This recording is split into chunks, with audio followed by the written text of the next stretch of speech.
Bonjour à tous, j'espère que vous allez bien. Je vous retrouve dans cette vidéo pour vous parler du privilège de la beauté, puisque je pense que c'est un sujet très actuel, notamment avec les réseaux sociaux, donc je me suis dit que j'allais faire une vidéo sur ce thème.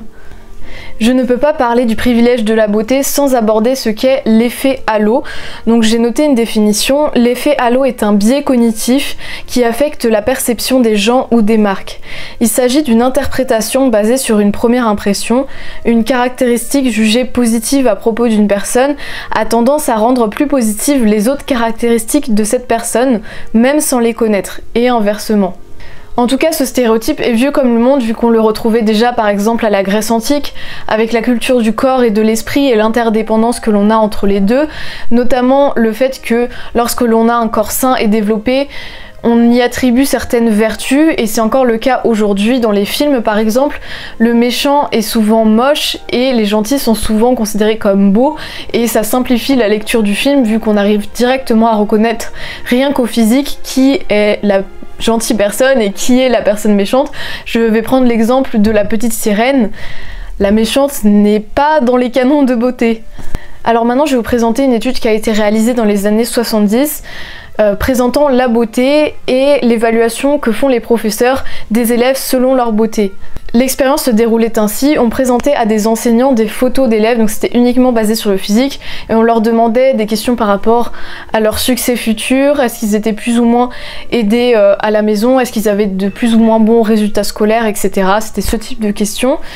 Et les résultats ne se sont pas fait attendre. Les élèves considérés comme plus beaux socialement, eh bien, étaient considérés comme plus intelligents, pour faire un gros raccourci. Enfin, ils avaient plus de chances de réussir plus tard, etc. Selon les enseignants interrogés, ils faisaient vraiment le raccourci entre beauté et intelligence, ou alors réussite sociale.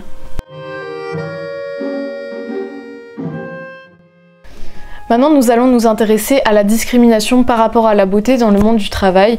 On sait déjà que la beauté et la prestance, ce n'est pas que juste la beauté physique, mais aussi la manière, notre voix, notre manière de nous exprimer, de nous tenir, etc. Le charisme, c'est pas juste vraiment la beauté qui peut être capturée uniquement par une photo, juste la beauté visuelle, mais c'est vraiment toute une manière d'être, et aussi ça peut être une manière de s'habiller, de se coiffer, etc.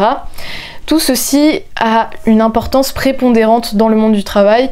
Il y a eu une étude qui a été réalisée dans les années 90 qui évaluait que tous les signaux non-verbaux, donc autant la beauté que la gestuelle ou autre, correspondaient à 65% de l'impact par rapport à une première impression au travail. La beauté a une place plus ou moins importante selon les métiers. Les métiers par exemple sociaux donnent plutôt une grande place à la beauté puisqu'il y a un lien avec le client et il faut une certaine agréabilité à l'œil. Et puis il y a des métiers où la beauté est carrément instrumentalisée vu que c'est le cœur même du métier. Par exemple le métier de mannequin ou alors le métier d'hôtesse de l'air, même si c'est pas le cœur du métier, ça occupe une place extrêmement importante. Et donc les candidats considérés comme plutôt séduisants sont davantage mis en avant dans des postes avec des hautes responsabilités sociales, puisqu'ils sont d'emblée considérés comme ayant plus de qualité sociale de par leur beauté, leur charisme. Mais j'ai mis un petit bémol que je préciserai par la suite. Et ce qui est fou, c'est que dans certains pays asiatiques, la pression concernant la beauté est si forte que certains font de la chirurgie esthétique pour avoir plus de chances de trouver un emploi. Maintenant, sur les réseaux sociaux, la beauté a une place écrasante. Certains font même carrière grâce à leur beauté et ça devient même de plus en plus courant, même si parfois certains ont un peu une raison annexe de faire carrière, mais on sait très bien que la beauté y joue pour beaucoup malheureusement. Et il y a beaucoup de chirurgie esthétique puisque c'est une course à la perfection, ce qui est assez dommage puisque ça rend les gens vraiment très mal dans leur peau. Et puis aussi les personnes qui restent beaucoup par exemple sur Instagram, qui voient des canons de beauté, des personnes toujours plus parfaites avec les retouches et à la fois la chirurgie esthétique même pas toujours précisée. Et bien certaines personnes commencent à complexer, tandis qu'on sait très bien que lorsque l'on sort dans la rue, il n'y a pas autant de personnes qui sont aussi parfaites physiquement. Et ce qui est assez intéressant, c'est que l'effet halo nous fait apprécier certains traits de personnalité chez certaines personnes, et ces mêmes traits vont être considérés comme plutôt négatifs ou péjoratifs chez d'autres personnes. Je m'explique, par exemple, si une personne est assez introvertie, parle pas trop aux autres, etc., et qu'elle est laide, on va la considérer comme plutôt asociale, qui n'a pas trop d'intérêt, tandis que si cette personne est vraiment belle et plutôt réservée, plutôt introvertie, à l'inverse, on va lui attribuer de grandes qualités d'être mystérieuse, intéressante, intrigante. Ça, c'est vraiment quelque chose que j'ai observé au quotidien et qui est assez surprenant, enfin je sais pas si c'est surprenant, mais qui est assez intéressant.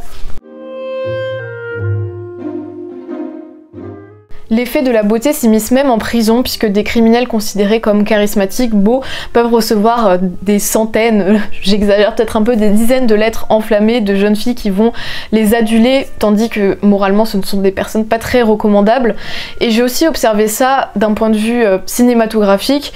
Il y a beaucoup d'histoires, que personnellement je ne regarde pas parce que j'aime pas du tout ça, mais de garçons violents ou qui vont enlever une fille. Il y avait un film notamment sur Netflix qui était par rapport à ça, mais je ne l'ai pas vu puisque ça m'intéresse pas, mais un Italien je crois qui enlevait une fille et son but était qu'elle tombe amoureuse de lui, et au bout d'un moment il réussit, tandis que c'est quand même un enlèvement et une séquestration si je me rappelle bien, enfin si on m'a bien raconté l'histoire.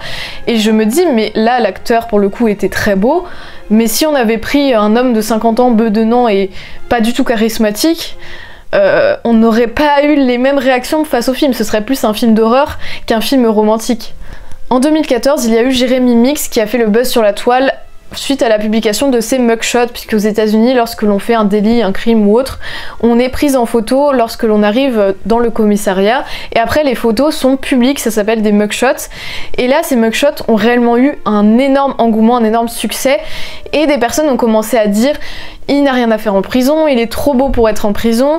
Il a eu énormément de succès et les gens ont oublié l'aspect justement de criminel notoire. Je sais pas si c'est un crime ce qu'il a fait, mais il a réalisé des vols à main armée à San Francisco je crois, et donc forcément la beauté a totalement effacé tout ça et les gens ont commencé à s'extasier sur sa beauté sur les réseaux sociaux, et lorsqu'il est sorti de prison il est devenu mannequin. Après tant mieux pour lui, mais c'est juste que je trouve ça incroyable le fait que on puisse totalement idéaliser quelqu'un juste par rapport à sa beauté et dire qu'il n'a rien à faire en prison. Alors maintenant nous allons voir le revers de la médaille du fait d'être beau.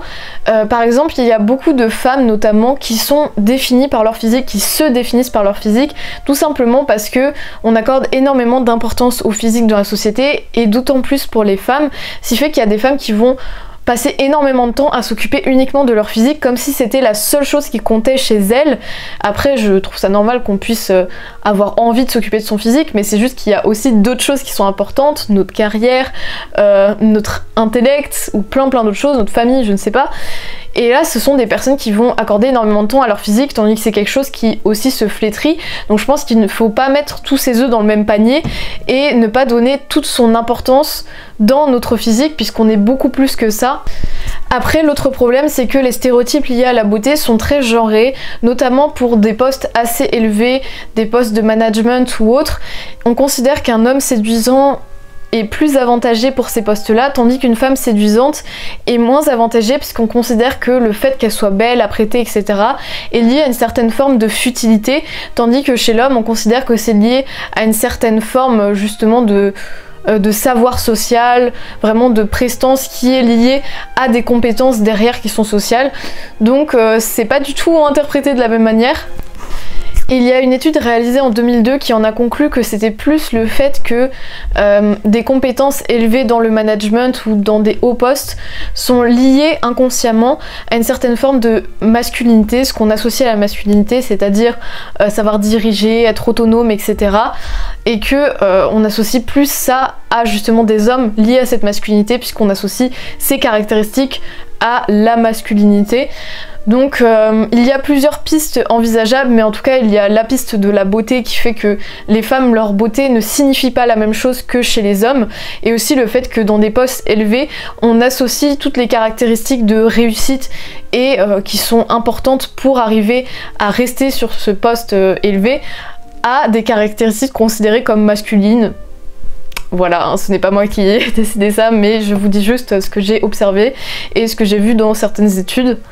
Mais selon certains métiers, cette association entre la beauté et la légèreté, la futilité, n'est pas uniquement une question de genre. C'est le cas par exemple pour les libraires. On considère qu'il ne vaut mieux pas être extrêmement beau lorsqu'on veut être libraire, puisqu'ils vont associer ça à une certaine forme de légèreté qui ne va pas avec le poste de libraire. Donc je trouvais ça intéressant de le préciser, et il serait peut-être temps justement d'aller au-delà de ces stéréotypes et de ne pas uniquement imaginer un libraire avec des petites lunettes. Donc voilà, j'espère que cette vidéo vous aura plu, n'hésitez pas à réagir en commentaire et à bientôt.